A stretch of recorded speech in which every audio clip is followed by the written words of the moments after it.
Graça e paz, meus caros irmãos, paz de Deus e a paz do Senhor Jesus Cristo. Hoje, irmãos, algumas questões, e eu vou responder algumas questões que muitas pessoas têm dúvida, para que vocês entendam o que é transubstanciação e como surgiu a doutrina da transubstanciação. Transubstanciação é a doutrina que fala que o pão e o vinho da ceia se torna literalmente o corpo de nosso Senhor Jesus Cristo. Então, da onde surgiu essa doutrina? Então, nós vamos dar aqui uma pequena explicação. Bom, a doutrina da transubstanciação é uma crença teológica e específica dentro da Igreja Católica Romana, que afirma que durante a Eucaristia, a celebração da Santa Ceia, o pão e o vinho se transformam literalmente no corpo e no sangue de Cristo. Essa doutrina foi formalizada pela Igreja Católica no Concílio de Trento, no século XVI, como resposta às doutrinas da Reforma Protestante que questionavam a presença real de Cristo na Eucaristia. A crença na presença real de Cristo na Santa Ceia remonta aos primeiros séculos do cristianismo e foi objeto de debate entre os teólogos. No entanto, a doutrina da transubstanciação, como tal, foi defendida mais tarde pela Igreja Católica, a Igreja Ortodoxa e a Igreja Oriental também. A Igreja Oriental mantém uma crença na presença real de Cristo, embora não use o termo transubstanciação. Enquanto outras doutrinas referem a Jesus Cristo na época, enquanto em outras doutrinas também se participa a substanciação, certo? Quanto às outras doutrinas referentes a Jesus Cristo na época cristã primitiva, muitas delas foram, ao longo dos séculos do cristianismo, foram que criaram esses tipos de doutrinas, transubstanciação, que isso não existia, certo, irmãos? Apenas os apóstolos oravam para comemorar em memória. Na época dos apóstolos, a ceia era celebrada de acordo com os relatos encontrados no Novo Testamento da Bíblia. Então, em nenhum lugar você vai encontrar na Bíblia que era para enterrar o restante do corpo, ou melhor, o restante do pão e do vinho. Você não vai encontrar em nenhum lugar. Nem mesmo na doutrina da transubstanciação, certo, irmãos? E essas doutrinas foram estabelecidas em concílios ecumênicos, como o Concílio de Nicéia, 325 depois de Cristo, e o Concílio da Calcedônia, 451 depois de Cristo, e vários concílios tiveram. Agora vamos ver o da ceia aqui. No século XVI, né? Já no século XVI, também no século... Ela foi formalizada na Igreja Católica num concílio de Trento, no século XVI. E outras doutrinas também que temos hoje, né? Geralmente em algumas até evangélicas, foram tratadas nos concílios de 325, também no concílio de 451, tudo depois de Cristo, ok? Nós vamos continuar essa parte ainda, falando em outras doutrinas. Eu vou dizer para vocês, passar para vocês, quando foi liberado as construções de igrejas, porque a igreja cristã primitiva não era feita a igreja, não tinha igreja de pedra. Eles se reuniam nas casas, em comunidades, e na época até da perseguição, muitas das vezes escondido. E até era proibido as reuniões.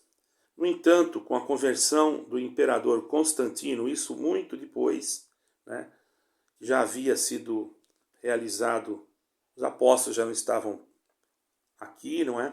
Na terra, mas enquanto isso os cristãos se reuniam em casas particulares, em locais públicos, em catacumbas, para realizar seus cultos e as celebrações devido à perseguição e proibição da prática do cristianismo no Império Romano. Então, depois da conversão de Constantino ao cristianismo e o Edito de Milão, que foi em 313 depois de Cristo, que concedeu liberdade aos cristãos, a situação dos cristãos melhorou. Eles puderam construir templos, igrejas para suas reuniões.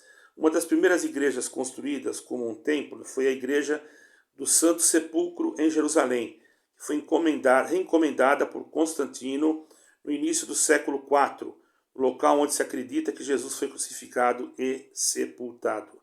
A construção de igrejas como templos se tornou mais comum à medida que o cristianismo se tornou uma religião oficial do Império Romano e a adoração cristã foi permitida, até mesmo incentivada. Esses templos cristãos, muitas das vezes ricamente decorados e ornamentados, serviam como locais de culto, ensino e reunião para os cristãos. A prática de construir igrejas como templos se espalhou rapidamente por todo o império e se tornou em parte fundamental à expressão da fé cristã. Certo, irmãos? Então, não existia templos, não existia prédios. Isso aconteceu quando Constantino ele passou a crer num cristianismo. Eu vou explicar alguma coisa sobre Constantino, ok? Constantino, irmãos, também conhecido como Constantino o Grande, foi um imperador romano que governou entre os anos 306 e 337 depois de Cristo. Ele é conhecido por ter sido o primeiro imperador romano a se converter ao cristianismo, né? Aquele cristianismo, né? Por ter desempenhado um papel significativo na promoção e legalização da religião cristã no Império Romano. A conversão de Constantino ao cristianismo ocorreu no contexto da Batalha da Ponte Milvia, em 312 d.C., onde ele teria tido uma visão de uma cruz no céu, com a inscrição In Hoc Signo Vinces. Com esse sinal vencerás. Após a vitória nessa batalha, Constantino adotou o cristianismo e começou a apoiar a religião no seu império. Certo, irmãos? Então vocês vejam que ele não foi essas doutrinas da transubstanciação, que se enterra o pão, não era assim. A princípio, o que sobrava, alguém levava para se consumir, não era sepultado. Essa doutrina, até hoje mesmo, na Igreja Romana também não sepulta, porque tem a hóstia, né? Eles falam hóstia, né? Mas eles já acreditavam na transubstanciação.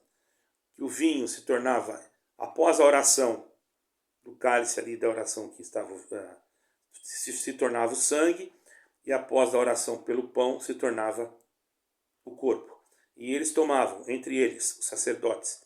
E aos outros, então, era dada aquela hóstia. Você sabe como é que faz, como é que fala, acho que é, da comunhão, não é?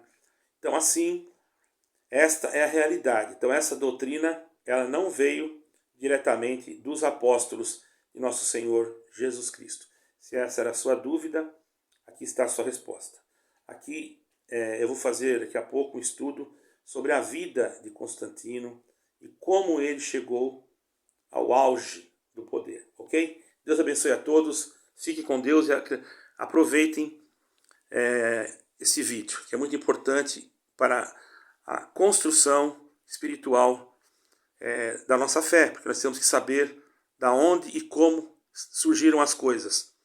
E sabendo a raiz, a gente vai ver, então, realmente, que nós estamos precisando melhorar muita coisa, não é, irmãos?